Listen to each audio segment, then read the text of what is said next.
கல்யாணம் ஆச்சா இல்லையா உனக்கு? முதல்ல அவள நீ ஆயிட்டு வந்து பாட படத்தை சீக்கிரமா கல்யாணம் பண்ணு. அப்போ நீ பொண்டாட்டி பேசி கேட்ப. தயவு செய்து பொண்டாட்டி சொன்னதோட கேளுங்க. பொண்டாட்டி சொல்றதுனால தான் இவ்வளவு பிரச்சனை வந்தது. டப்பிங் ஆர்டிஸ்ட் பேசுறாங்க தெரியுமா, அல்லு அர்ஜுனுக்கு அவங்களுக்கு முதல்ல ஒரு நன்றி சொல்றேன். புஷ்பா துரத்தி லவ் பண்ணது. புஷ்பா 2 பொண்டாட்டி தாசன். புஷ்பானா ஃபேமிலி சப்ஜெக்ட் தான். இந்த தேர்ட் பார்ட்ல வளகாப்பு போறக்கும் புஷ்பா 3ல வந்து புஷ்பா 4 கிளியர் கொடுப்பாங்கன்றீங்க. பையன் வந்துட்டான்னாப்பா, பையனை காப்பாத்துற மாதிரி தானே இருக்கான். பையன் சொல்ற பிச்சை மாதிரி தானே புஷ்பா தாப்பா போல.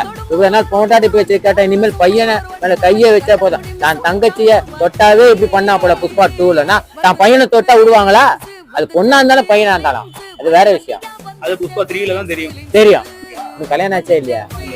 நீ கல்யாணம் பண்ண பாரு, உனக்கு ஒரு பொண்டாட்டி வரட்டான். ஆமா, நீ என்ன கேள்வி கேட்ட நான் உனக்கு கேட்க கூடாதா?